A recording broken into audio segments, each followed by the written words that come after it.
Le titre de mon message d'aujourd'hui, c'est « L'onction sans discipline n'existe pas ».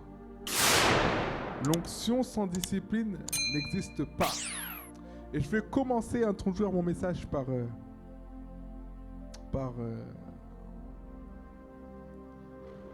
ceci. Dieu bâtit d'abord dans l'invisible. Dieu bâtit toujours à partir de l'intérieur, à partir des choses invisibles, à partir du cœur d'un homme. Alléluia. Et la Bible nous dit dans le livre de Proverbes, chapitre 24, versets 3 et 4, « C'est par la sagesse qu'une maison s'élève, et par l'intelligence qu'elle s'affermit. C'est par la science que les chambres se remplissent de tous les biens précieux et agréables. » La Bible est en train de nous dire là que la sagesse est très très importante dans la vie d'un chrétien. C'est par la sagesse qu'une maison s'élève. Donc sans sagesse, il n'y a pas d'élévation. Alléluia. C'est pour ça qu'on peut voir dans la Bible que Salomon, plein de sagesse. Déjà, il faut avoir de la sagesse pour demander la sagesse à Dieu. Si on te demande de choisir une chose par-dessus tout, qu'on pourrait te donner maintenant, et que tu demandes la sagesse, c'est que tu es déjà sage de base. Et Dieu amplifie cette sagesse-là. Alléluia. Donc la sagesse, c'est quelque chose que Dieu aime que nous demandions. Et l'intelligence dépend de la sagesse. Une personne sage et intelligente, parce qu'elle prend les bonnes décisions. Alléluia. Dieu ne me bâtit jamais dans la précipitation. Dieu bâtit sur des fondations spirituelles solides. Et pour avoir de bonnes fondations spirituelles solides, il faut être sage. Et pour la sagesse nous vient de la connaissance des Écritures. Alléluia. Donc tu dois lire la parole pour gagner en sagesse, en maturité. Et pour bâtir ta vie sur des fondations spirituelles solides. Luc chapitre 16, verset 10. « Celui qui est fidèle dans les moindres choses l'est aussi dans les grandes. Et celui qui est injuste dans les moindres choses l'est aussi dans les grandes. » Dieu aime la fidélité et Dieu ne te multiplie pas si tu n'as pas déjà commencé quelque part. Si tu n'as pas déjà commencé à faire tes preuves là où tu es, Dieu ne va pas te donner plus. Alléluia. Sois fidèle dans les petites choses avant d'obtenir de grandes choses. Vous savez, moi, quand j'ai donné ma vie à Jésus, je me suis mis à 100%. Je me suis mis à 100%. Je me suis donné à 100%. Et je prenais très au sérieux le fait d'avoir donné ma vie à Jésus. Ce n'était pas juste un événement comme ça. C'est quelque chose que je prenais à cœur, véritablement. Et c'est comme ça que Dieu m'a élevé petit à petit, m'a transformé, a changé ma vie rapidement. Dieu travaille avec des hommes et des femmes disciplinés. Et c'est mon point numéro 1. Dieu travaille avec des hommes et des femmes disciplinés. Ce n'est pas une question d'ancienneté que tu as avec le Seigneur. C'est une question de discipline. La discipline spirituelle est très biblique. Ce n'est pas une histoire de religiosité ou du modernisme d'aujourd'hui.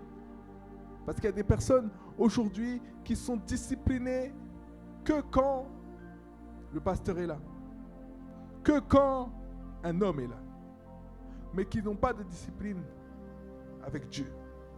C'est-à-dire, je m'explique. C'est-à-dire que tu pries seulement pendant les temps de prière de ton église. Tu fais le chrétien quand tu es en présence de chrétiens. Mais dans la vie de tous les jours, tu n'as aucune discipline. Tu n'as aucune relation avec le Saint-Esprit. Tu ne pries pas et tu ne passes pas de temps dans la présence de Dieu. C'est beau. aujourd'hui de faire semblant. Mais c'est beau aux yeux des gens, mais c'est moche pour Dieu. Alléluia. 1 Corinthiens chapitre 9 versets 24 à 27. Ne savez-vous pas que ceux qui courent dans le stade courent tous, mais qu'un seul remporte le prix? Il y a beaucoup de personnes qui courent, mais un seul va remporter le prix. Courez de manière à le remporter. Et la Bible nous dit, tous ceux qui combattent s'imposent toute espèce d'abstinence et ils le font pour obtenir une couronne corruptible. Mais nous faisons-le pour une couronne incorruptible. Vous voyez, dans ce monde, il y a des personnes qui font toutes sortes de choses, non pas pour Dieu, mais pour les hommes. Tu pries parce que la femme que tu veux aime les hommes de prière. Et s'il n'y a pas cette femme dans ton cœur, tu ne prieras pas. Tu pries parce que tu cherches une position. Mais s'il n'y a pas cette position, tu ne pries pas. Tu pries pour des choses mondaines, mais tu ne pries pas pour Dieu. Tu fais des choses pour les autres, pour faire plaisir aux autres et pour être bien vu des autres, mais tu ne fais pas des choses pour que Dieu approuve. Et ça, c'est vivre dans le paraître. C'est vivre dans le paraître. C'est se battre pour des choses corruptibles. Parce que quand tu cherches la récompense des hommes, oui, tu as les applaudissements, mais ça s'arrête là. Cherche la récompense du ciel, la récompense d'en haut. Quand tu vas commencer à faire des choses pour Dieu, mais réellement pour Dieu, Dieu va te bénir, non pas seulement sur la terre, mais va te bénir au-delà de la terre. Parce que tu es en train de bâtir pour l'avenir. Tu es en train de faire Jésus travailler. À partir de tes œuvres, il construit brique par brique ta maison dans le ciel. Alléluia. Il y a des personnes dans le monde, pour avoir de la popularité, pour être célèbres, ils vont faire toutes sortes de choses, se faire remarquer. Ça me fait penser aux gens qui jeûnent, mais qui sont tout en train de dire à tout le monde qu'ils sont en train de jeûner. À chaque fois que tu jeûnes, tout le monde est au courant que tu jeûnes. Est-ce que tu jeûnes pour les gens ou est-ce que tu jeûnes pour Dieu? La Bible dit de ne pas justement montrer à tout le monde qu'on est en train de jeûner. C'est les pharisiens qui font ça. Jeûne dans le silence. Ferme ta bouche. De la même façon que tu fermes ta bouche et tu ne manges pas, ferme ta bouche et ne dis pas à tout le monde constamment, tout le temps, que tu es en train de jeûner. Parce que tu es en train d'avoir ta propre récompense. Les applaudissements des gens seront ta récompense. Mais Dieu n'approuve pas ce que tu es en train de faire.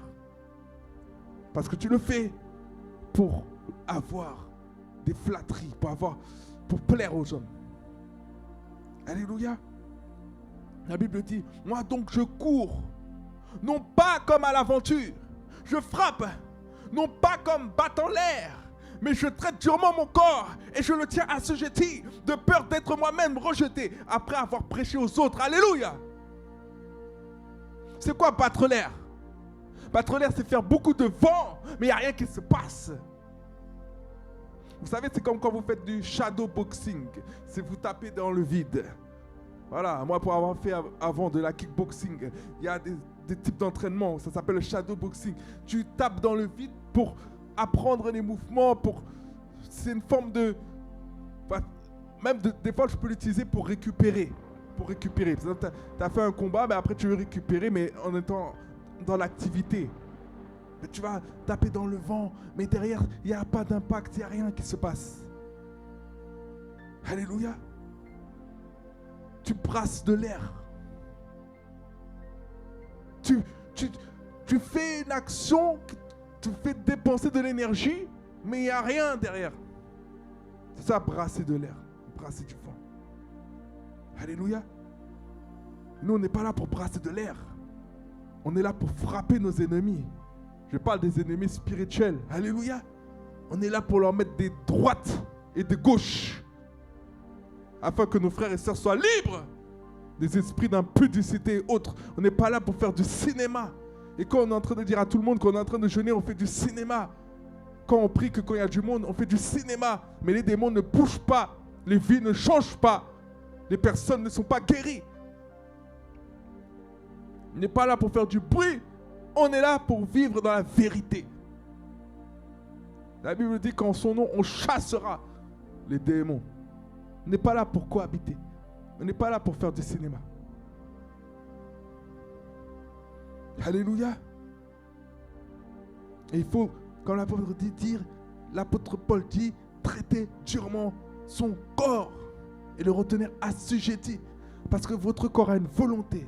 Et sa volonté, c'est pas que tu te rapproches de Dieu. Oui.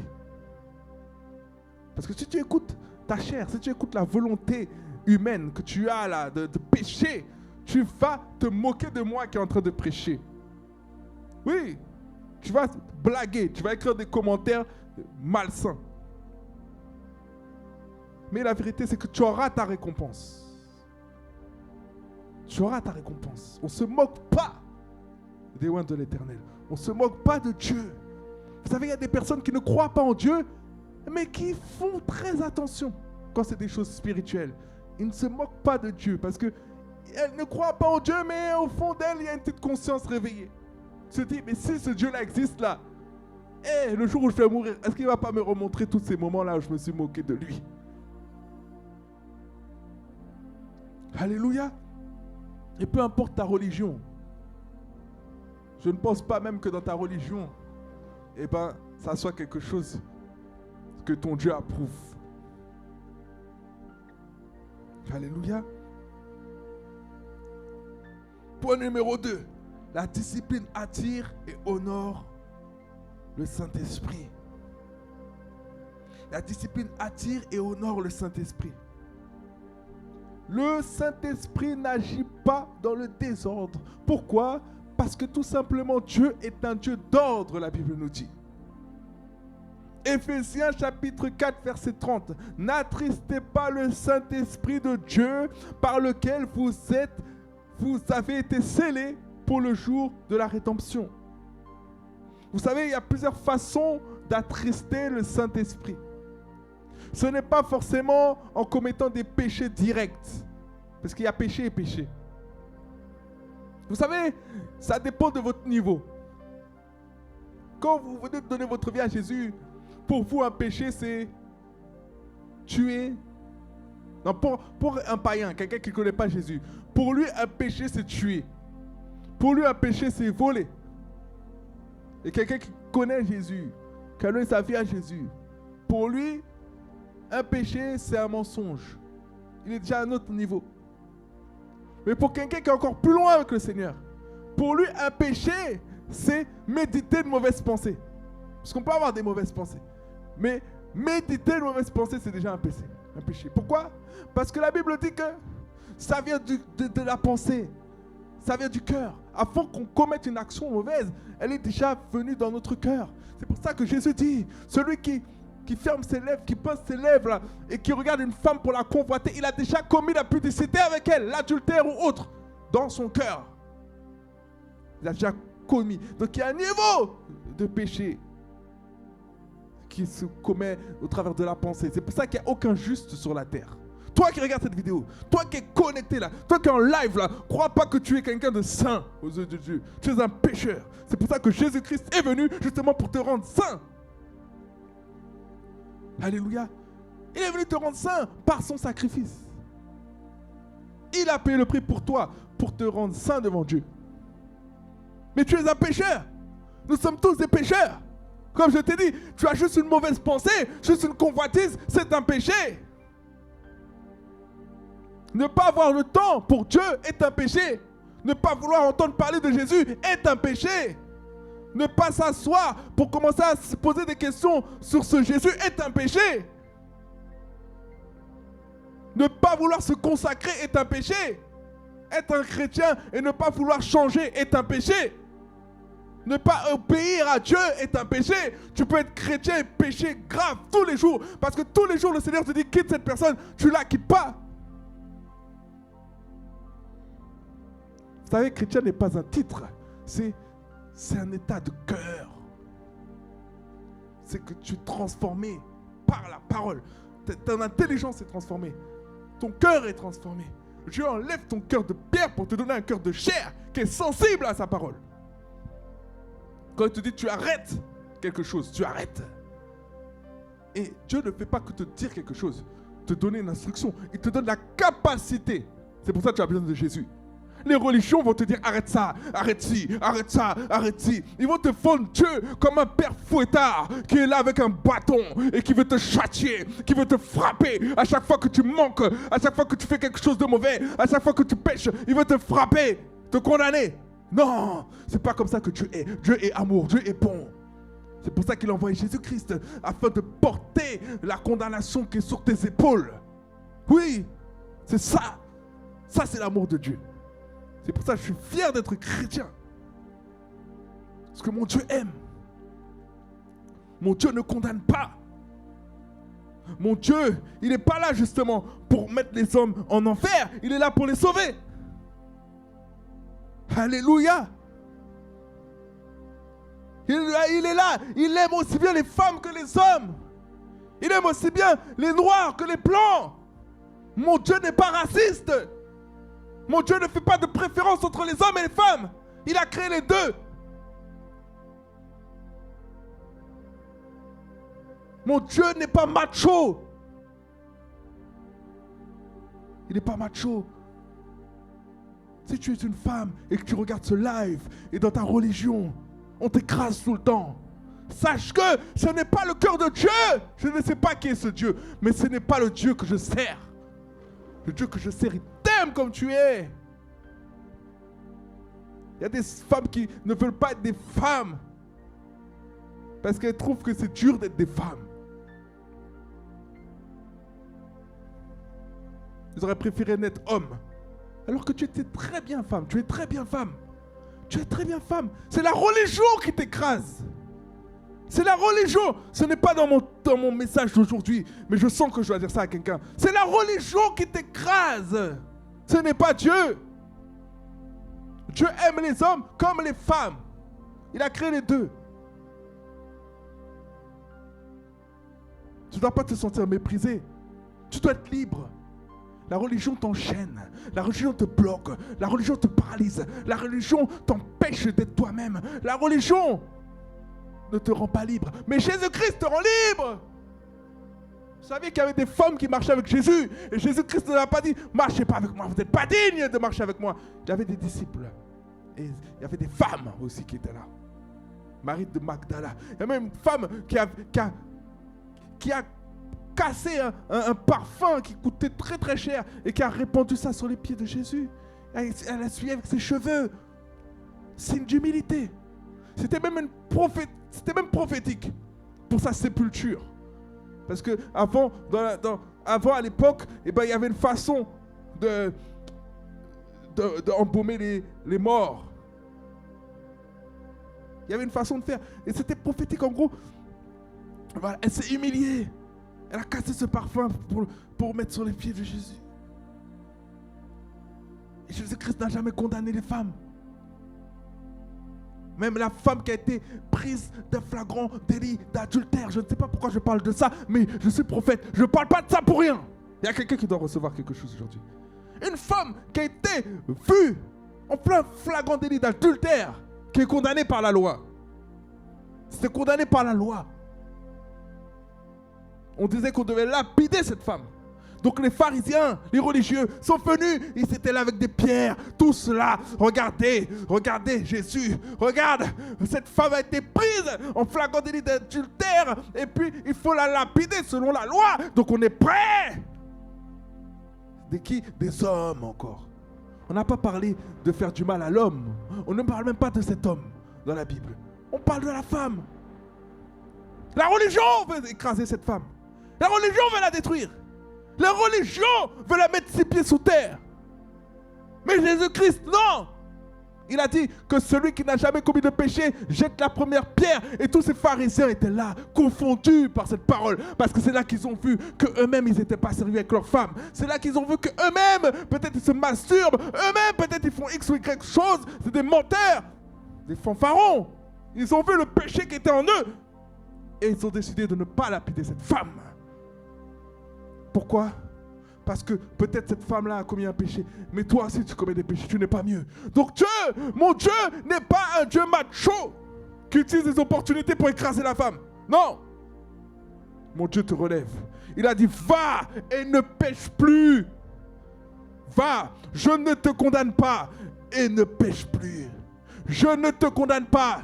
Il pouvait la condamner parce qu'il est Dieu. C'était le seul qui était digne de la condamner. Mais il a dit lui-même qu'il est Dieu. Il ne la condamne pas. Va et ne pêche plus. Alléluia. Alléluia. C'est une parole pour quelqu'un. Quitte la religion et viens donner ta vie à Jésus. Quitte la religion, viens. Quand tu vas quitter la religion pour venir donner ta vie à Jésus, c'est là que tes yeux vont s'ouvrir. C'est là qu'on va commencer à te jeter des pierres dans ta famille. On va te jeter des roches. On va te mépriser. On va te rejeter. Et c'est là que tu vas te dire, attends, je suivais une religion. Je suivais un Dieu qui a autant de méchanceté et de violence. C'est pas normal. Ce n'est pas normal. Ce n'est pas normal. Et ce n'est pas Dieu. Dieu, peu importe le choix que tu vas prendre, il ne va jamais te rejeter. Au contraire. Vous savez que la Bible dit que quand une brebis s'est égarée, Jésus-Christ, il laisse 99 brebis pour aller chercher celle qui s'est égarée. Dieu est amour. Et Dieu ne veut pas te condamner. Dieu veut te sauver. Et la bonne manière d'agir, c'est de donner l'amour de notre Dieu. Ok, tu ne suis pas. Mais tu es libre. Parce que Dieu t'a fait libre. Dieu lui-même a donné le libre arbitre aux hommes. C'est pas pour qu'une religion vienne s'accaparer des gens. On t'a forcé à suivre cette religion depuis que tu es petit. On t'oblige à suivre cette religion depuis que tu es petit. Et on te menace quand tu veux mettre un pied ailleurs. Ce n'est pas la façon de Dieu de faire. Dieu, il a donné le chemin de la vie et de la mort. Il a dit, tu choisis. Alléluia. C'est toi qui choisis. Si tu veux aller en enfer, tu choisis d'aller en enfer. Si tu veux rejeter Jésus, tu choisis de rejeter Jésus. Mais il a dit qu'il n'y a qu'un seul chemin qui a été donné aux hommes. Jésus-Christ.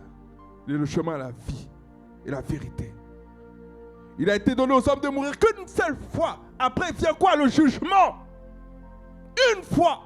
Tu n'auras pas de chance. Tu n'as qu'une seule chance sur cette terre maintenant. Tu dois donner ta vie à Christ. Une chance, pas deux. Alléluia. Les gens pensent qu'ils ont des vies, 7 vies. On dit que les chats, ils ont 7 vies, c'est ça? Ils pensent qu'ils ont 7 vies. Demain, tu te fais écraser par une voiture. Oh, tu vois que tu n'étais pas dans la bonne direction. 9 vies, c'est ça? Et tu vois que tu n'étais pas dans la bonne direction. Bah, paf, Dieu va te ressusciter. Il va dire, bah, non, choisis Jésus. Et après, tu peux remourir. Non! Si tu meurs et que tu n'as pas choisi Christ, tu vas en enfer. C'est malheureux, mais c'est la vérité. Si une voiture, un avion venait à se cracher dans ta maison pendant que tu dors, tu vas en enfer si tu n'as pas Jésus. Pourquoi? Parce que tes péchés te sont imputés. Ce n'est pas que Dieu veut t'envoyer en enfer, mais c'est que tu ne peux pas aller dans la présence de Dieu, au ciel, au paradis, un endroit où il n'y a pas de péché, il n'y a pas de place pour le péché, sans avoir le gage, sans avoir la couverture de Jésus, par son sang là qui t'a lavé. Alléluia. Jésus n'est pas mort en vain. Pourquoi dans les religions, on veut toujours enlever ce fait que Jésus a été crucifié pour le péché des... Pourquoi ça dérange autant? Parce que c'est la vérité. Alléluia. Il y aura toujours des divergences dans les religions. Jésus-Christ c'est le chemin, c'est pour ça qu'il n'est pas venu pour une religion, il est venu pour donner la vie aux gens. Il est lui-même le chemin. Il n'y a pas de religion. La religion t'emmène où? Ta vie ne change pas, tu vis toujours pareil, tu es toujours pareil, tu agis toujours pareil, il n'y a rien qui change. On parle dans ta tête, ça rentre dans une oreille, ça ressort de l'autre. Quand tu ressors de là, tu refais les mêmes choses. Et toi-même, tu parles de Dieu, mais tu tabasses ta femme. Tu parles de Dieu, tu rejettes ta fille parce qu'elle ne veut pas suivre ton truc. Alléluia. Point numéro 3, la prière, colonne porteuse de l'œuvre de Dieu. Aucune œuvre de Dieu ne peut tenir sans prière. Actes chapitre 2, verset 42. Il persévérait dans l'enseignement des apôtres, dans la communion fraternelle, dans la fraction du pain et dans les prière. C'est-à-dire que tout ça est un ensemble. Un ensemble. Tu ne dois pas seulement prier, tu dois être un chrétien équilibré, tu dois être un chrétien qui est dans la communion fraternelle. Alléluia. C'est pour ça que tu ne peux pas me dire, tu suis le Saint-Esprit, mais tu es toujours tout seul, toujours tout seul. Le Seigneur peut te mettre à part pendant un temps, parce que le Seigneur veut te bâtir, parce que le Seigneur veut te construire, parce que le Seigneur veut travailler avec toi personnellement, mais tu ne vas pas rester indéfiniment dans ton coin. Jésus-Christ, il est parti dans le désert 40 jours, mais il y a eu un moment où ça s'est arrêté. Il n'est pas resté jusqu'à la fin dans le désert. Il est parti 40 jours pour une mission, pour être bâti, pour être tenté. Alléluia. Donc ne reste pas dans ton coin. Chrétien, dans ton coin, c'est pas normal. Pendant un temps, Dieu te met à part. Mais après, la Bible dit, il persévérait dans l'enseignement des apôtres. Donc il y avait des apôtres qui enseignaient. Donc tu vas être quelque part où on enseigne, alléluia. Dans la communion fraternelle, le partage. Dans la fraction du pain, mange avec tes frères, mange avec tes sœurs. Prends du temps, prends un temps de communion. Ça fait partie du culte. Alléluia. Et dans les prières. Et dans les prières. Et puis la Bible nous demande de prier sans cesse. 1 Thessaloniciens chapitre 5 verset 17. Priez sans cesse. Priez sans cesse. Aucun être humain ne peut prier sans cesse. Aucun être humain ne peut prier constamment 24 heures sur 24 dans le terme propre prier comme on pense. Ça veut dire que la prière est bien plus que ça. Je vous explique. N'essayez pas de faire des choses que vous n'arrivez pas à faire par motif de frustration. Parce que quelqu'un vous a dit priez sans cesse. La Bible dit priez sans cesse. Mais donc tu vas être là, tu vas ouvrir la porte pour aller travailler et tu vas être en train de prier. Bonjour, en même temps tu es en train de prier. Seigneur Jésus, merci, je viens d'ouvrir la porte. Tu vas voir ton patron, il est en train de te parler. En même temps tu vas prier. Seigneur Jésus, je te remets mon patron. Hey, c'est pas ça que Dieu est en train de dire. Prier sans cesse, c'est prier à l'intérieur de ton cœur. Moi quand je me suis converti, quand je donnais ma vie à Jésus, j'étais tellement... J'ai fait une obsession de Dieu parce que j'ai compris que j'avais du temps à rattraper. J'ai compris, quand j'ai eu la révélation, j'ai donné ma vie à Jésus, j'étais pleinement à fond dedans. Et je priais des sœurs, je priais en langue des sœurs. Je priais. J'étais au travail, je priais. Pas forcément audiblement. Je priais en chuchotant ou je priais dans mon cœur. Et parce que j'avais la grâce aussi d'être quelque part dans mon travail où je pouvais prier sans que personne me dérange. Je vous assure que quand je croisais quelqu'un, il y avait toujours quelque chose qui se passait. Une fois, j'ai dit à une femme que je ne connais pas, de nulle part, je lui ai dit, tu dois quitter cet homme, tu dois retourner à ton église. Et je ne savais pas que c'était une chrétienne qui avait quitté l'église, je ne savais pas qu'elle fréquentait un homme. Elle est revenue après me voir, me dire, ce que tu as dit, c'était de la part de Dieu. Même mon pasteur a confirmé. Parce que j'étais animé de Saint-Esprit. J'étais tout le temps connecté au Saint-Esprit. Je priais à l'intérieur de mon cœur. Quand je voyais quelqu'un, même si je ne pouvais pas ouvrir ma bouche, j'étais là, Seigneur, bénis cette personne. Seigneur, en fait, tu es dans une atmosphère. Tu es connecté, tu es conscient. Prier sans cesse, c'est quoi? Être conscient de Dieu pleinement tout le temps. Tu es tout le temps en communion permanente. Il n'y a pas de déconnexion, il n'y a pas de décrochage. C'est ça, prier sans cesse. Tu pries dans ton cœur. Quand tu prends une décision, tu es connecté avec Dieu. Tu ne prends pas une décision seul. Même mes pas étaient dirigés par Dieu. Il y avait un homme qui, à l'hôpital dans lequel je travaillais, qui était, comment on appelle ça? Une personne qui s'occupe des morts. Et je lui ai invité dans une réunion une fois. Et le jour de la réunion, juste peut-être 1 heure avant la réunion, il ne me répondait plus au téléphone. Et puis j'ai pris ma voiture pour aller acheter une baguette, je ne sais plus qu'est-ce que je suis allé faire. J'étais allé dans une autre ville, à côté de ma ville, mais pas dans ma ville, pour faire quelque chose. Et j'ai croisé ce monsieur en train de marcher dans la rue. Et je l'ai klaxonné, je l'ai regardé comme ça, parce qu'il ne me répondait pas en plus au téléphone. Il s'est dit, mais c'est quel extraterrestre? Et c'est ça être conduit par le Saint-Esprit. C'est ça prier sans cesse. Prier sans cesse, c'est ne pas prendre des décisions par soi-même. Ça, je peux parler là pour quelqu'un qui est dans le live, qui ne croit pas en Jésus. Et puis je donne une parole percutante dans ton cœur. Toi, c'est ton jour de conversion. Tu as tant résisté à Jésus-Christ. On t'a parlé de Jésus dans ton école, dans ton travail. On t'a parlé de Jésus, mais tu résistes. Et là, je ne parle pour toi pas. C'est maintenant. Maintenant.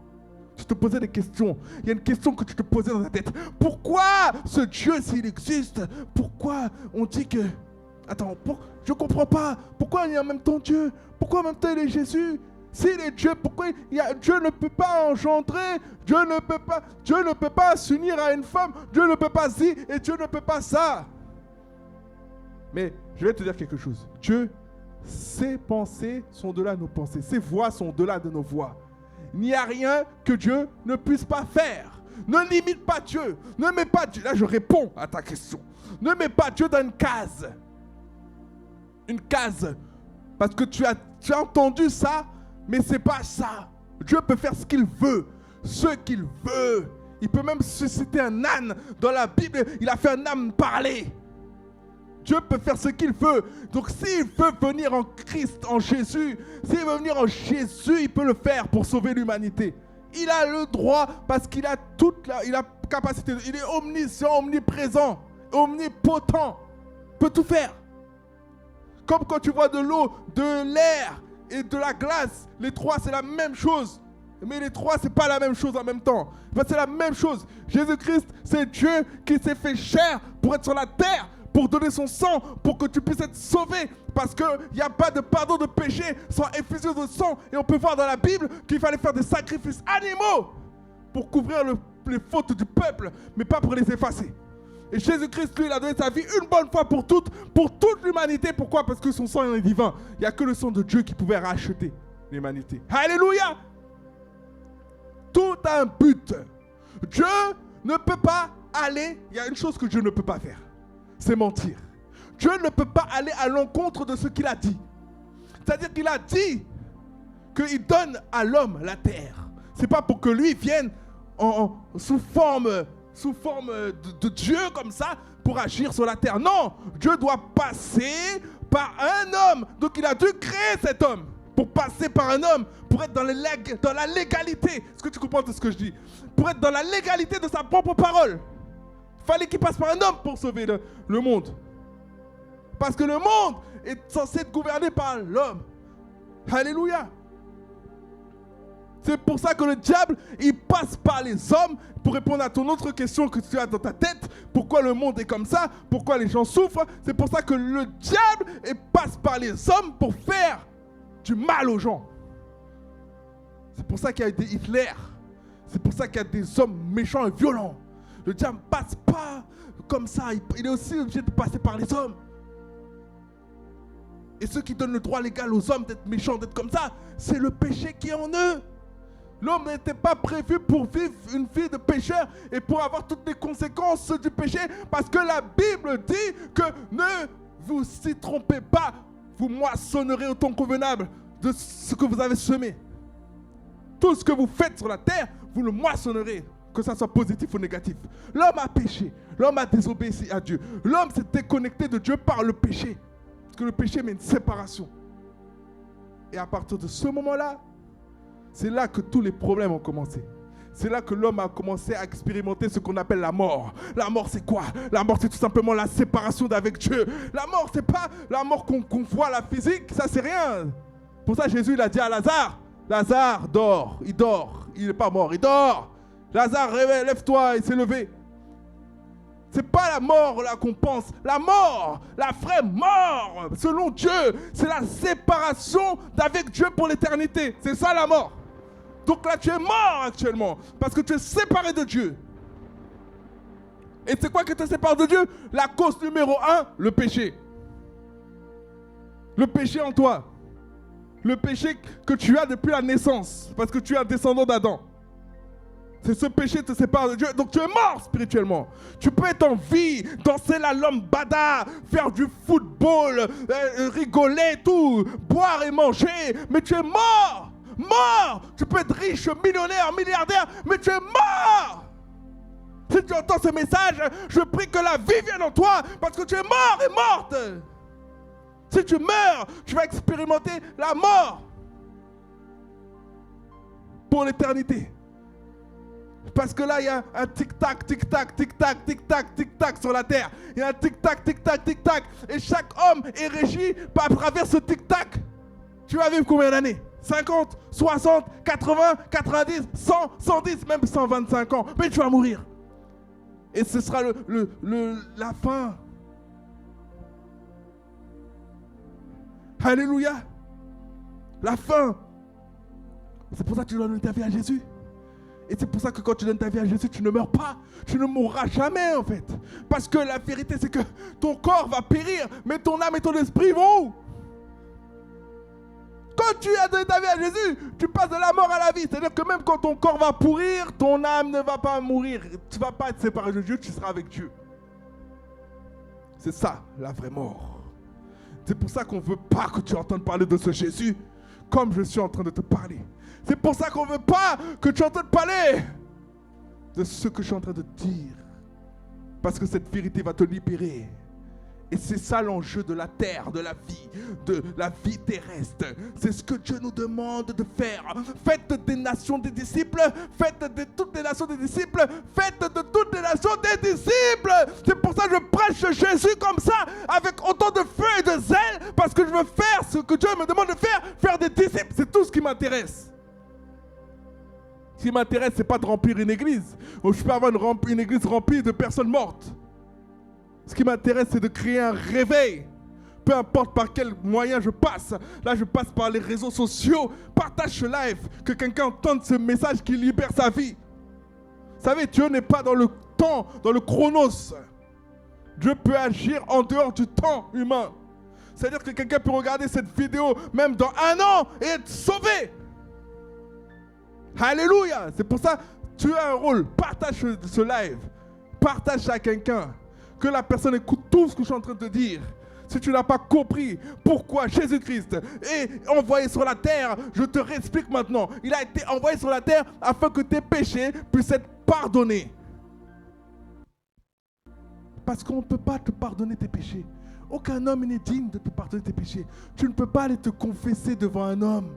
La religion te fait aller te confesser, aller expliquer qu'est-ce que tu as fait de mal à un homme. Mais il est pécheur comme toi. Il fait les mêmes choses que toi. Il fait même des fois pire que toi. C'est pour ça que tu entends, il y en a qui violent des enfants. Parce qu'eux-mêmes, c'est des pécheurs. Et eux-mêmes, ils ne savent pas quel esprit les anime. Jésus-Christ, il n'a pas dit va vers un homme. Il a dit va vers lui. Venez à moi, vous qui êtes fatigués et chargés, je vous donnerai du repos. C'est pour ça, moi-même qui est un homme, je ne te parle pas de moi, je t'amène à Christ. Alléluia. Je t'emmène à Jésus. C'est lui qui va te sauver. C'est lui qui est le chemin. Ça m'est égal que tu viennes ici. C'est pour venir là juste pour remplir une salle et ne pas écouter ce que je suis en train de te dire. Je préfère même que tu restes chez toi et que tu mettes en application ce que je dis et que demain tu viennes décider dans cet endroit. Décider de suivre Jésus. Si tu n'es pas décidé de suivre Jésus, ça ne sert à rien que tu viennes. Alléluia. Tu dois rencontrer Christ. Tu dois rencontrer Jésus. Et puis le Seigneur se laisse trouver. Il se laisse trouver facilement. Invoque-moi le jour du malheur. C'est ce qu'il te dit. Invoque-moi.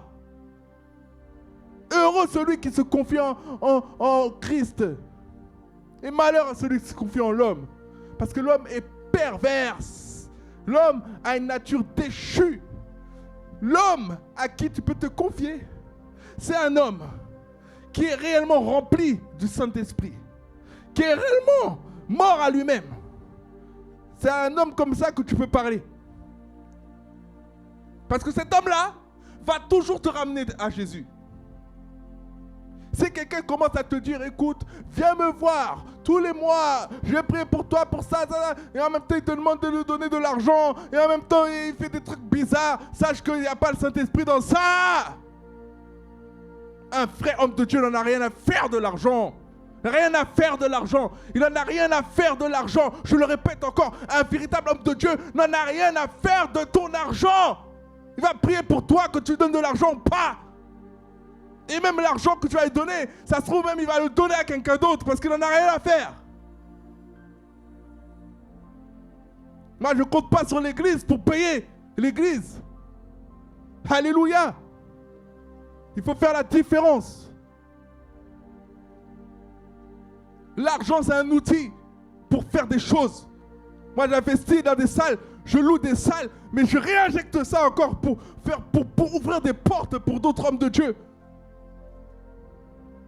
Alléluia. Vous savez, l'homme est il est à la limite des fois de vaciller. Il y a plein d'hommes de Dieu, il y a plein de chrétiens qui basculent dans le côté ténébreux à cause de l'argent. Marche loin de l'argent si tu as un problème avec l'argent. Marche loin de l'argent si l'argent, tu sens qu'il peut devenir ton Dieu. Marche, parce qu'il y a des gens, ils sont bien tant qu'il n'y a pas l'argent. Mais quand l'argent commence à être là, ils deviennent fous. Parce qu'il y a un faux Dieu là qu'on appelle Mammon. Un démon qu'on appelle Mammon. Qui corrompt les gens. Alléluia. Donc je reviens sur mon enseignement. 1 Thessaloniciens chapitre 5 verset 17. Priez sans cesse. Soyez toujours connectés. Jérémie chapitre 33 verset 3. Invoque moi, je te répondrai. Je t'annoncerai de grandes choses, des choses cachées que tu ne connais pas. Alléluia. Invoque le Seigneur. Invoque le Seigneur au jour de la détresse. Tu as besoin, pour être loin, de marcher comme ça avec le Seigneur. Tu as besoin, pour être loin, de dépendre de Dieu. Tu as besoin, pour être loin, d'être connecté au Saint-Esprit. C'est pour ça que mon message, c'est tu n'as pas, il n'y a pas de... tu ne peux pas être loin sans Jésus. Tu ne peux pas être loin sans communion, sans consécration. Tu ne peux pas être loin si tu n'es pas connecté. Il n'y a pas de discipline, il n'y a pas d'onction. Parce que Dieu va te demander de la discipline automatiquement. Dieu va te demander des sacrifices. Dieu va te demander de mourir à toi-même. Dieu va te demander de porter ta croix. Alléluia. Et c'est la discipline qui attire et qui honore l'Esprit de Dieu. Le Saint-Esprit est un Dieu d'ordre. Dieu n'est pas un Dieu de désordre. Alléluia. La Bible dit même que dans le livre des Actes des Apôtres, au chapitre 13, verset 2, pendant qu'ils servaient le Seigneur dans leur ministère et qu'ils jeûnaient, le Saint-Esprit dit, mettez-moi à part Barnabas et Saul pour l'œuvre à laquelle je les ai appelés. C'est-à-dire que Dieu va te mettre à part. Tôt ou tard dans ta vie, Dieu va te mettre à part. Même Jésus, après le baptême des eaux avec Jean, il a été mis à part dans le désert et c'est là que le diable a voulu le tenter. Mais Dieu va te mettre à part, mais tu ne peux pas rester dans ton coin. Ne reste pas dans ton coin indéfiniment. C'est Dieu va te mettre à part pendant un temps de désert, un temps où tu vas être dans la montagne avec lui, dans le Sinaï, et tu vas revenir avec la gloire de Dieu. Il va te séparer des hommes, mais pas indéfiniment. Tu ne peux pas rester constamment à part. Alléluia. Donc le Saint-Esprit peut être attristé par plusieurs agissements, par plusieurs manquements, je dirais. Le Saint-Esprit peut être attristé parce que tu ne passes pas de temps avec Dieu. Le Saint-Esprit peut être attristé parce que tu décides de ne pas te consacrer. Le Saint-Esprit peut être attristé parce que tu n'écoutes pas, tu n'obéis pas. Et des fois, c'est un prix à payer qui est lourd. Parce que Dieu va te dire, mets-toi à part. Là, c'est le moment. Ce n'est pas l'année prochaine, c'est maintenant. Mets-toi à part. Là, c'est la période où tu vas prier beaucoup. Tu vas jeûner. Tu vas méditer beaucoup ta parole. Et là, tu n'écoutes pas. Et là, le Saint-Esprit est attristé. Parce que tu ne t'es pas donné. Tu ne portes pas ta croix. Alléluia. Tu veux avoir l'onction. Tu veux avoir la vie de consécration et tout ça. Mets-toi à part. Mets-toi à part. Alléluia. Parce que quand tu mets à part, c'est là que Dieu peut te travailler. Sans que tu sois connecté au Seigneur, tu ne peux pas être consacré entièrement. Cherche la sanctification. Cherche vraiment à ce que Dieu te remplisse totalement. Et pour que Dieu te remplisse totalement, tu dois te vider. C'est ça le secret. Délaisse ton péché. Délaisse les péchés mignons. Délaisse les femmes. Délaisse l'argent. Délaisse tout. Laisse. Vide-toi. Dépouille-toi. Et Dieu te remplit. Parce qu'il ne peut pas te remplir si tu es déjà rempli. Il faut vider le vase pour le remplir de nouveau. Et Dieu ne remplit pas, il ne met pas de vin nouveau dans de vieilles outres. Donc veille à être une nouvelle outre. Une outre qui ne veut pas vivre vivre dans le péché. Alléluia. Je compare les vieilles outres à un homme qui vit dans le péché et qui veut que tu le remplisses de vin nouveau. Sois une nouvelle outre. Tu te vides, débarrasse-toi de ce péché. Pour être restauré par le sang de Jésus. Et une fois que tu as réussi à dire non à certaines choses, parce que le Saint-Esprit t'a aidé pour cela, et tu as renoncé en fait. Tu as renoncé. Il y a des démons qui t'ont lâché, qui ont quitté ta vie, qui ont quitté ton foyer. Là maintenant le Seigneur peut te remplir parce que tu es une nouvelle outre. Alléluia.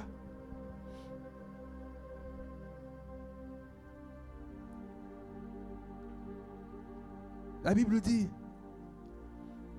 qu'il faut être rempli de sa parole.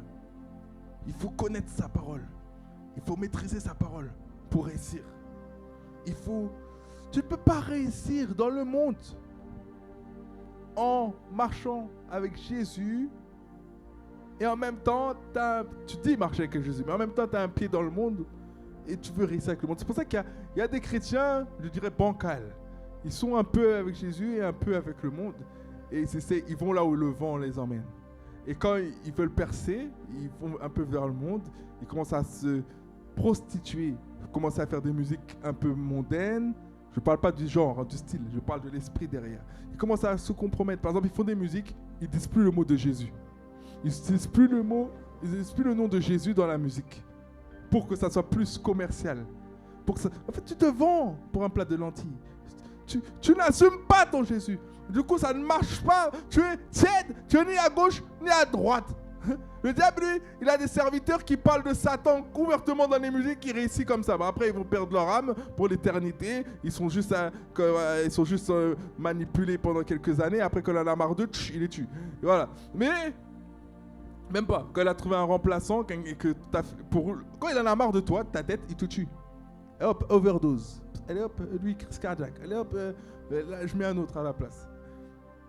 Donc, soit tu es avec lui, qui va te jeter demain, soit tu es avec Dieu.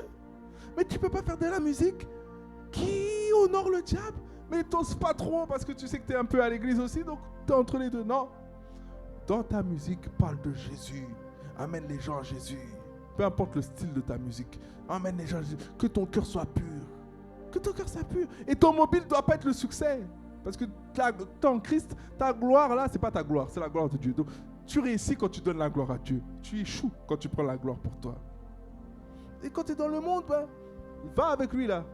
Va pleinement avec lui. Mais je t'assure, si tu as entendu ce message et que tu vas quand même avec lui, c'est qu'il y a vraiment un problème de folie dans ta tête. Si tu entends ça, que je te donne la parole qui libère, qui donne la vie, et que tu décides quand même d'aller avec Satan parce que Satan va te donner 2-3 femmes et un peu d'argent pendant un temps, après il va te donner un petit sida, un petit cancer derrière aussi, et que tu vas quand même, c'est que tu as un problème, je pense. Choisis la vie, choisis la vie, choisis la vie. Il a mis le chemin de la vie et le chemin de la mort, et c'est à nous de choisir. Choisis la vie aujourd'hui. Alléluia.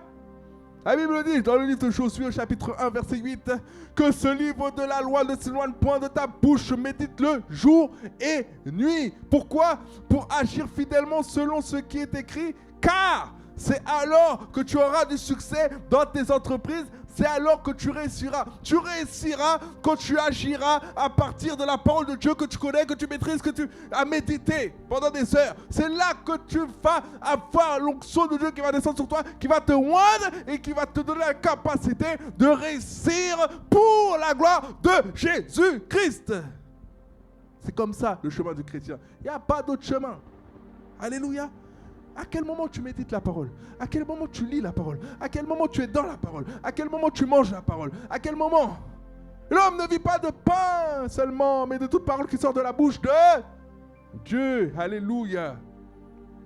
La Bible nous dit dans le livre de Psaumes, au chapitre 1, verset 1 à 3, « Heureux l'homme qui ne marche pas selon les conseils des méchants, qui ne s'arrête pas sur la voie des pécheurs et qui ne s'assied pas en compagnie des moqueurs. » Il y a des personnes aujourd'hui qui sont influencés par des gens de mauvaise vie, à vouloir trop, soi-disant, les évangéliser. Tu te fais toi-même infiltrer. Parce que la Bible dit que les mauvaises compagnies corrompent les bonnes mœurs. Heureux l'homme qui ne marche pas selon les conseils des méchants. Quelqu'un qui porte du mauvais fruit. Quelqu'un qui fait des choses mauvaises aux yeux de Dieu. Pourquoi tu écoutes les conseils de cette personne-là? Ne laisse pas n'importe qui être ton conseiller. Le diable va toujours t'envoyer quelqu'un qui a des belles paroles, mais regarde le fruit de sa vie. Alléluia. Qu'il ne s'arrête pas en compagnie des pécheurs, sur la voie des pécheurs.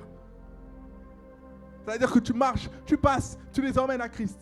Tu passes par là, et en passant par là, pas en t'arrêtant, en passant par là, tu les conduis à suivre Jésus. C'est-à-dire que tu ne restes pas. Tu ne peux pas être chrétien qui rentre dans la boîte de nuit, qui reste dans la boîte de nuit pour gagner des âmes. Tu n'es pas à ta place, mon ami. Et ne me dis pas que tu es en train d'évangéliser. Tu es en train de te faire désévangéliser. Tu es en train de perdre ton âme. Passe devant la boîte de nuit, gagne et pars. Ne te souille pas.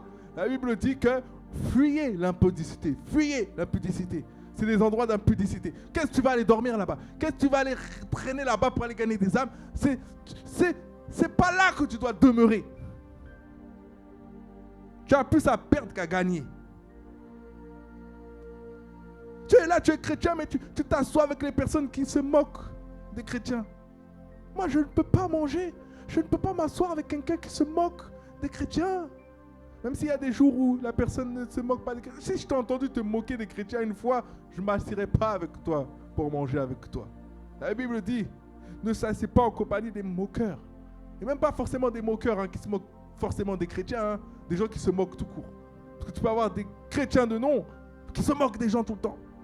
Vous croyez que Dieu prend plaisir quand vous moquez des gens? Dieu déteste ça, la moquerie. Je vais te dire quelque chose, toi qui aimes bien te moquer des gens, un jour il va t'arriver une dinguerie et les gens vont tous se moquer de toi. Parce que tu ne peux pas semer quelque chose sans récolter au temps convenable. Ce que tu moissonnes, ne vous trompez pas, vous allez le recevoir. Alléluia. Je continue. Qui ne s'assied pas en compagnie des moqueurs, mais qui trouve son plaisir dans la loi de l'Éternel et qui la médite jour et nuit. Il est comme un arbre planté près d'un courant d'eau qui donne son fruit en sa saison et dont le feuillage ne se flétrit point. Tout ce qu'il fait lui réussit. Sois à ta place, au bon endroit, au bon moment, avec les bonnes personnes et tout ce que tu vas faire, ça va te réussir. Alléluia. Parce que tu vas être alimenté. Vous savez, les gens que Dieu positionne autour de vous sont des personnes qui vont alimenter votre feu. Sont des personnes qui vont alimenter votre soif, alimenter votre zèle. Sont des personnes qui vont vous soutenir et sont des personnes qui vont vous donner tout ce dont vous avez besoin. L'environnement idéal pour que vous puissiez porter du fruit. Ça, c'est quand vous êtes dans le bon terrain avec les bonnes personnes. Il est comme un arbre planté près d'un courant d'eau. Donc, qu'est-ce que l'eau fait? L'eau emmène les nutriments qu'il faut. L'eau emmène l'humidité qu'il faut. L'eau emmène tout ce qu'il faut, les éléments que les racines ont besoin pour que cet arbre puisse pousser. Alléluia! Et pour que tu puisses développer de bons fruits, créer des bons fruits. Sois bien entouré. Tu as besoin de lumière. Tu as besoin de personnes qui sont dans la lumière. Alléluia. La mort entraîne la mort. Le fer aiguise le fer. Alléluia. Point numéro 5, les routines saintes, le secret des réveils durables, des routines simples. Tu dois mettre en place des routines avec le Seigneur. Tu dois par exemple te dire, je me lève le matin, je remercie Dieu pour la nuit que j'ai faite, que j'ai passée. Je remercie Dieu même pour le souffle de vie, le fait que je me sois levé. Peu importe comment tu t'es levé, tu t'es levé. Alléluia. Il y a des gens qui ne se réveillent pas, il y a des gens qui ne se réveilleront jamais. Ils partent pendant leur sommeil. Toi, tu n'es pas parti pendant ton sommeil. Gloire à Dieu. Parce que même ta famille, ils sont vivants. Ils ne sont pas morts. Tu les appelles, ils sont tous là. Gloire à Dieu. Ça même, c'est un miracle. Dans ce monde de fous. Vous ne savez pas ce qui se passe dans le spirituel. Je ne veux pas vous faire peur. Mais il y a des gens qui font des incantations, qui bâtissent des hôtels pour que vous ne puissiez pas vous réveiller, pour que votre frère ne se réveille pas. Il y a des gens qui travaillent activement pendant la nuit pour tuer les gens. Oh, c'est ça la réalité de ce monde. Vous n'avez pas vu tous les sorciers qu'il y a? Maintenant, ils ne se cachent même plus. Allez sur TikTok. Allez sur TikTok. Regardez les lives des gens. C'est quoi qu'ils sont en train de faire? Des potions. Oui, cette personne va tomber malade. On est dans quel monde? Comment tu peux prier? Comment tu peux préparer quelque chose de spirituel pour tuer quelqu'un? Non mais franchement. Et c'est dans ce monde-là que vous voulez jouer. C'est avec ces gens-là que vous voulez marcher. Vous voyez des personnes qui sont beaucoup de succès, qui sont des célébrités, qui réussissent. Elles se transforment radicalement. Tu ne reconnais plus la personne. La personne n'a plus aucune identité. Elle n'a plus aucune identité. Elle a percé, mais elle n'a plus aucune identité. Elle ne sait même plus qui elle est. Elle ne sait même plus qui elle est. Elle est une marionnette. Elle est un pantin. Ce qu'elle est en train de chanter, ça n'a aucun sens. Les paroles, il n'y a aucun sens dedans. Mais ne vous inquiétez pas. Quand vous êtes spirituel, vous comprenez le sens des paroles. Vous êtes en train de voir qu'on est en train de se moquer de vous. Les paroles, ils parlent de trucs bizarres. Oui, la vie, oui, j'ai fait un choix. Ils disent les choses clairement, mais il n'y a que les gens qui ne sont pas spirituels qui ne comprennent pas. Et vous répétez ces paroles-là, vous êtes en train de maudire vos enfants, votre famille, parce qu'ils ont fait des incantations quand ils ont fait cette musique. Ils ont dit tous ceux qui vont répéter ça. La Bible dit, le pouvoir, il est au travers de notre bouche. On a le pouvoir de bénir, de maudire. La vie et la mort au travers de notre langue. Répétez ces paroles. Et après, il y a des morts dans votre famille, vous ne comprenez pas. Des sacrifices qui sont faits. Tous les gens qui répètent les musiques là, il y a des trucs bizarres qui se passent. Ils sont conscients de ce qu'ils font. Et toi, tu dois être éveillé. Il y a des gens qui ne sont même pas chrétiens qui savent ça. Toi, tu ne sais même pas ça. Moi, je te donne le chemin de la vie. Écoute des louanges, écoute des adorations, écoute des paroles qui vont te bénir, qui vont te restaurer, qui vont te relever, qui vont te donner la santé, qui vont te donner l'énergie positive. Je parle dans ton jargon. Parce que vous aimez bien ce genre de termes. Énergie positive, des bonnes ondes. Ce n'est pas des bonnes ondes, c'est la présence de Dieu, mon ami. Ce n'est pas de l'énergie positive, c'est la présence de Dieu, mon ami. La présence de Dieu. Elle est comme le soleil qui, comme je dis, qui apporte tous les éléments qu'il faut. Comme la pluie qui apporte tous les éléments qu'il faut pour que de cette terre, il puisse y avoir un arbre qui commence à pousser. La présence de Dieu. C'est pour ça que les arbres, ils poussent vers le ciel et après se déploient vers le ciel en signe d'adoration. Dieu a créé la nature d'une façon. Les oiseaux chantent avec une belle voix. Vous pensez que c'est du bazar qui a créé ça? Vous pensez que c'est du comment dire ça? Vous pensez que c'est le Bing Bang? Que c'est...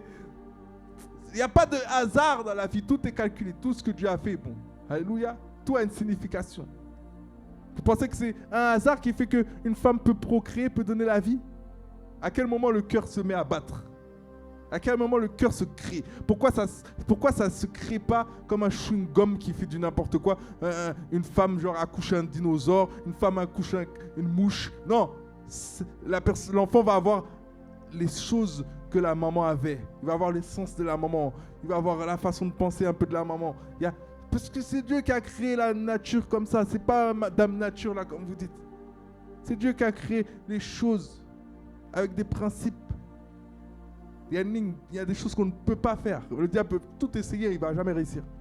Le diable, il fait des IA, mais il n'arrivera jamais à faire une IA qui est capable de faire comme moi, par exemple, faire des travaux, qui peut faire plein mille et une choses.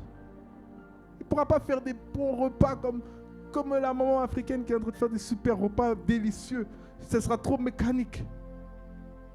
Il n'aura pas la capacité d'avoir de la douceur, de porter quelque chose tout doucement sans l'abîmer, d'avoir des sens. Il va lui manquer quelque chose.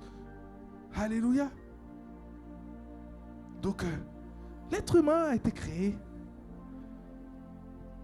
à l'image et à la ressemblance de Dieu. Et il n'y a rien qui pourra reproduire un être humain, je vous assure. Personne ne pourra faire une IA ou faire un robot qui imite l'humain. C'est pas possible. Alléluia. Marc chapitre 1 verset 35. Vers le matin, pendant qu'il faisait encore très sombre, il se leva et sortit pour aller dans un lieu désert où il pria. On voit que Jésus, même Jésus, il avait une discipline. Jésus avait une discipline. Pourquoi? C'était pour qu'on puisse l'imiter. Parce que l'apôtre Paul dit, soyez mes imitateurs comme je suis imitateur de Christ. C'est pour ça que, en fait, Dieu, il veut qu'on puisse imiter Jésus. Jésus est venu comme un modèle. Donc Jésus, il allait prier. Il nous montre l'exemple. Vers le matin, pendant qu'il faisait encore très sombre. Donc il venait avant même l'aurore, avant même le lever du soleil. Il était déjà dans la prière. C'est un exemple à suivre. Alléluia. Encore une fois, Luc chapitre 5, verset 16. Et lui, il se retirait dans le désert et priait. Il se retirait. Il y a des moments où tu vas te retirer pour prier. Tu ne peux pas prier uniquement à l'église. Tu ne peux pas prier uniquement à l'église. Il y a des moments où tu dois prier aussi la semaine. Tu dois prier le matin, le midi, le soir. Tu dois prier tout le temps. C'est comme ça que tu vas être revêtu de l'onction de Dieu. C'est quand tu vas payer le prix. Parce que c'est payer un prix, de prier. Là, je ne parle pas de prier à l'intérieur. Je parle de s'asseoir quelque part ou d'aller quelque part et de prier audiblement, que ce soit en langue ou par l'intelligence. Prier, se consacrer, se connecter, prier. Prendre un temps où on n'est pas en train de faire autre chose. Et on prie, on est concentré sur Dieu. C'est un prix à payer. C'est un prix. C'est un prix. Pourquoi? Parce que pendant ce temps-là, tu aimerais faire autre chose. Ton âme, en tout cas plutôt ta chair, parce que ton âme peut être influencée aussi par l'esprit. Si tu es assez spirituel, ton âme est influencée par l'esprit. Mais si tu es trop charnel, ton âme est influencée par la chair. L'âme, elle est un peu au milieu. En mode, ce qui domine en toi, ce qui gagne de toi, c'est ça que l'âme suit. Si tu es quelqu'un de très spirituel, très connecté, très sensible à l'esprit, qui a une vie de prière, qui est connecté au Seigneur, ton âme va aimer ces choses-là. Mais si tu es quelqu'un qui a du mal, naturellement, il y a le péché dans l'homme. Donc, il va suivre la chair. Elle va suivre la chair. Alléluia. Point numéro 6, être sérieux dans l'œuvre de Dieu. Être sérieux. Et tout ce que vous faites, faites-le avec bon cœur. Colossiens chapitre 3, versets 23 à 24. Tout ce que vous faites, faites-le de bon cœur, comme pour le Seigneur et non pour les hommes, sachant que vous recevrez du Seigneur l'héritage pour récompense. Servez Christ le Seigneur. Je suis abasourdi quand je vois des personnes faire des choses de la part de Dieu avec un mauvais cœur, parce que je ne vois pas Dieu dans ça. Je ne vois pas Dieu dans ça. Quand on te demande de faire quelque chose et que tu le fais, et tu le fais de mauvais cœur. Je ne vois pas Dieu dans ça. Sinon, je préfère que tu ne le fasses pas. Si tu dois aller visiter quelqu'un qui n'est pas bien, je préfère que tu n'y ailles pas si tu n'y vas pas parce que tu as vraiment envie d'y aller. Si dans l'église on dit oui, il y a telle personne, ça serait bien d'aller la visiter, et que tu y vas, mais que tu y vas à moitié, que tu vas là-bas, tu vas amener une mauvaise atmosphère chez la personne et tout, elle va être encore plus déprimée qu'avant, n'y va pas. C'est comme il y a beaucoup de personnes qui font, là je vous parle en tant qu'entrepreneur, qui louent des salles pour des églises. Il y a beaucoup de vos fidèles, je parle au pasteur, il y a beaucoup de fidèles qui viennent chercher des salles avec un cœur, mais tellement saoulé, excusez-moi du terme, qu'ils parlent mal. En fait, après, malheureusement, on associe le fidèle au pasteur, alors que le fidèle au pasteur, il n'y a rien en fait à voir. Quand on regarde le pasteur est une crème. Le ministère, c'est un vrai ministère. Mais la personne que vous avez envoyée n'est pas... Elle ne le fait pas de bon cœur. Elle casse même les opportunités. Des fois, on pourrait bénir, on ne peut pas bénir parce que la personne là est exécrable. Et c'est ça en fait, c'est dommage parce qu'on représente mal Dieu. Je parle pour nous tous chrétiens. Tu as un frère musulman ou une sœur musulmane qui est en souffrance. C'est vrai, elle ne suit pas Jésus. Apporte-lui l'amour. Prends le temps pour cette personne. Si elle a besoin d'un verre d'eau, donne-lui un verre d'eau. C'est ce que Dieu nous enseigne. Dieu nous enseigne de prendre soin des gens. Dieu ne nous enseigne pas de prendre soin des chrétiens. Il nous enseigne de prendre soin des gens, peu importe leur domination, leur dénomination, peu importe même l'esprit qui les anime, peu importe même leur croyance et leur foi. Prends soin des gens. C'est pour ça que moi j'aime mes frères et sœurs musulmans, j'aime mes frères et sœurs bouddhistes, j'aime mes frères les athéistes, j'aime mes frères et sœurs de toutes les dénominations. Parce que je ne regarde pas une religion, je regarde à ce que c'est des hommes, que tu sois bleu, que tu sois noir, que tu sois jaune, un chinois, un africain, un français, je t'aime pareil, parce que Dieu vous aime pareil. Et ça m'insupporte quand je vois du racisme, ou quand je vois même des noirs, moi-même c'est pour ça que Dieu m'a fait comme ça, je ne pourrais même pas dire. Je suis noir, même mes enfants me sortent noirs et tout. Je suis noir, mais Dieu m'a fait comme un blanc et en même temps un noir. Donc je suis partout. Et tant mieux qu'il m'ait fait comme ça. Comme ça, il n'y a pas d'histoire de... Voilà. Moi, j'ai pas de camp, en fait. J'ai pas de camp. J'aime les Maghrébins. Quand je suis avec les Maghrébins, je suis content. Quand je suis avec les Africains, je suis content. Quand je suis avec les Européens, je suis content. Quand je suis avec les Chinois, je suis content. Quand je suis avec les Indiens, je suis content. Les Pakistanais, je suis content. J'ai des amis pakistanais que je salue ici. J'ai des amis chinois que je salue ici. J'ai des amis maghrébins que je salue ici. J'ai des amis africains que je salue ici. J'ai des amis entiers. En fait, moi, je suis multiculturel. J'ai pas... Parce que Dieu est multiculturel. Dieu n'est pas... Il n'est pas venu sauver une personne. Il est venu sauver les peuples. C'est pour ça que la Bible dit, faites de toutes les nations des disciples. Le racisme et toutes ces choses-là, c'est un grand mensonge. Le raciste et toutes ces choses-là, c'est un grand mensonge du diable. Le raciste et toutes ces choses-là, c'est un mensonge. C'est une tromperie. Et c'est ce qui cause des morts bêtes. On a le même sang. Il n'y en a pas un qui a un sang violet et un qui a un sang bleu. Vous avez déjà vu quelqu'un qui a un sang bleu? Si quelqu'un avait un sang bleu, là, ça se saurait. Ça se saurait. Il serait enfermé quelque part, là. On serait en train de faire un tas d'analyses dans son corps et ce serait devenu une bête de cirque. Parce que l'homme est cruel. On est pareil. Ce n'est pas une couleur de peau qui peut nous changer, nous créer des divisions entre nous. Ce n'est pas des yeux bridés qui peuvent faire qu'on se tue. C'est quelle histoire? Dieu est venu afin qu'on soit en paix, ensemble. Il n'est pas venu, il a dit il n'y a ni juif, ni grec. Et comme je disais, il n'y a ni femme, ni homme. Dans le sens où il est venu aussi bien pour les femmes que pour les hommes. Il a créé des hommes, il a créé des femmes. Les deux ont leur rôle.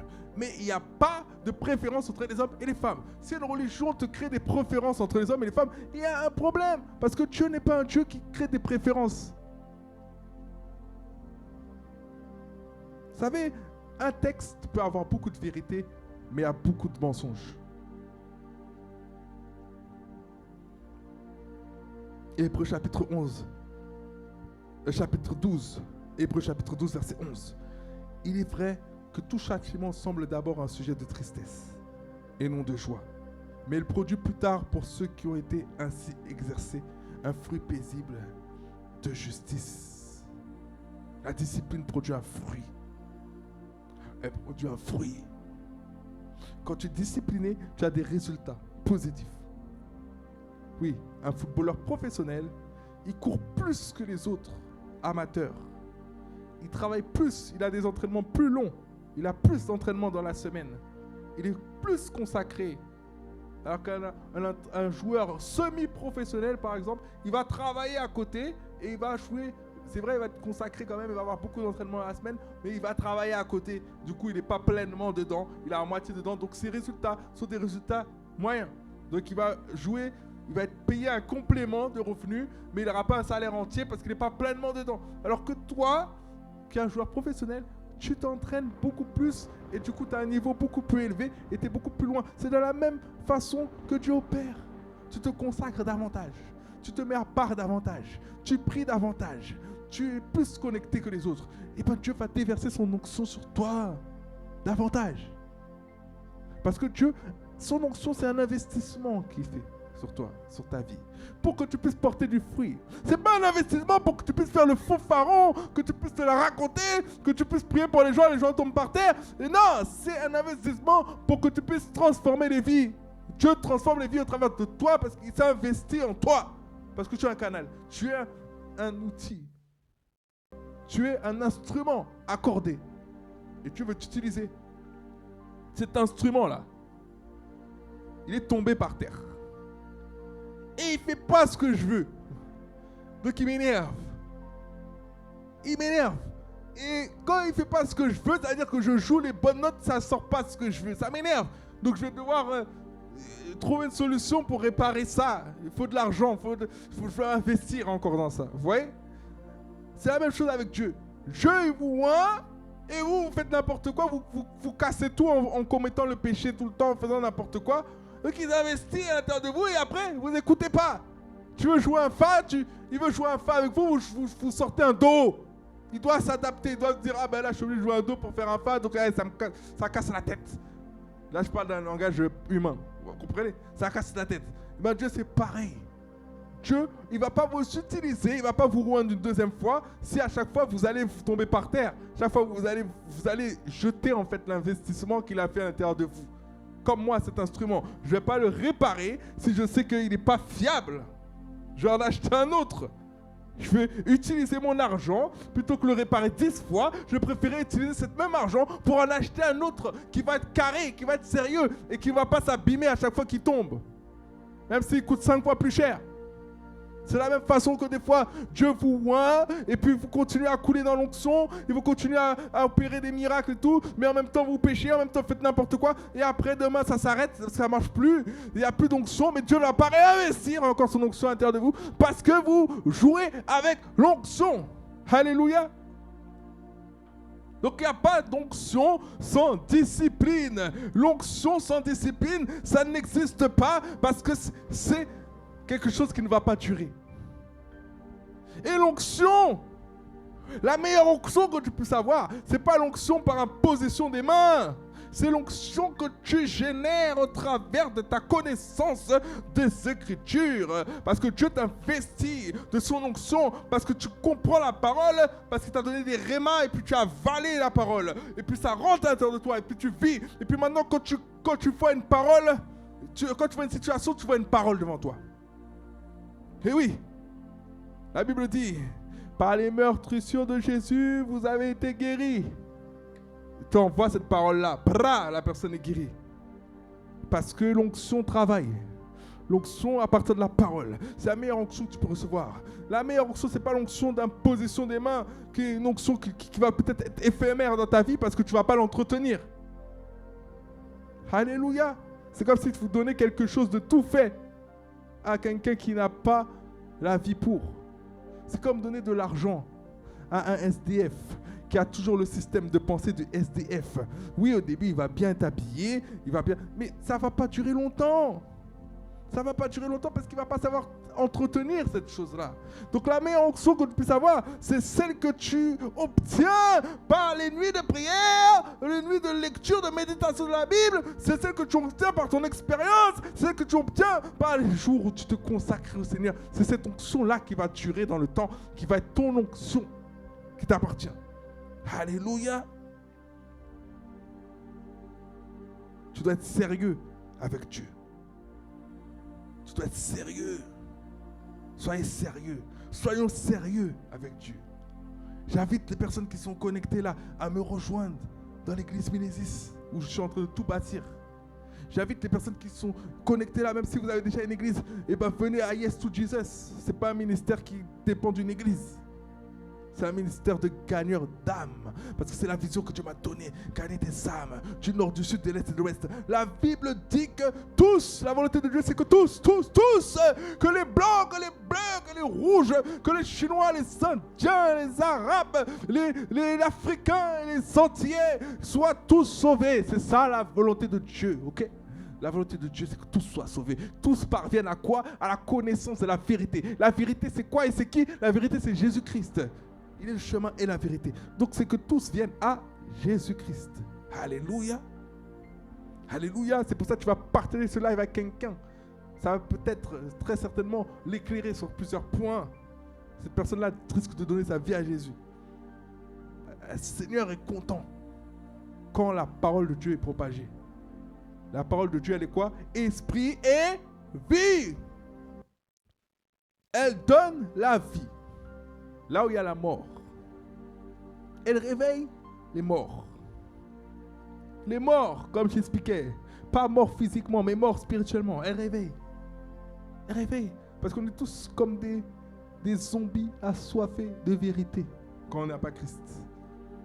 Et il faut qu'on ait cette lumière qui va nous réveiller. Alléluia. Donc je prie, Seigneur, pour toutes les personnes qui sont connectées dans ce live et qui ont sincèrement envie d'aller plus loin avec toi. Qu'elles puissent réellement intégrer ces mouvements et qu'elles puissent vraiment se consacrer. Je prie, Seigneur, que tu puisses les fortifier, que tu puisses les bâtir, que tu puisses leur donner la force nécessaire pour accomplir la mission, pour achever cette mission avec succès, brio. Seigneur, je prie que ceux qui ont des difficultés puissent apprendre à t'invoquer. Parce que je ne veux pas qu'ils puissent dépendre d'un homme, mais je veux qu'ils puissent dépendre de toi. Seigneur, qu'ils puissent apprendre à s'humilier, à prier, à chercher ta face. Et qu'ils puissent se tourner de leur mauvaise foi afin que tu puisses les exaucer des cieux. Et que tu puisses pardonner leurs péchés et guérir leur âme.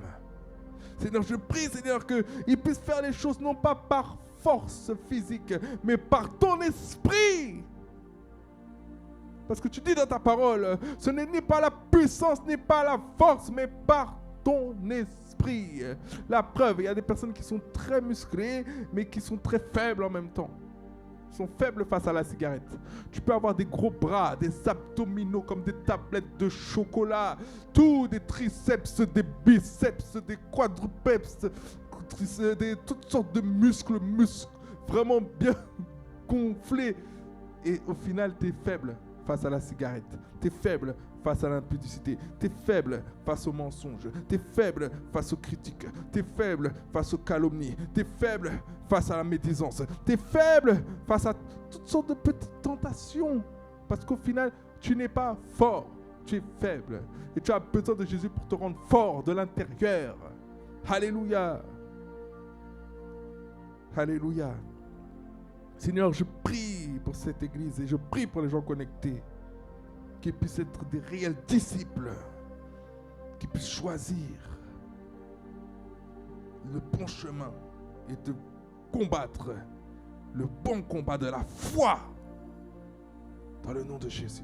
Et si tu n'as pas donné ta vie à Jésus, je t'invite à répéter cette prière avec moi afin que tu puisses passer de la mort à la vie.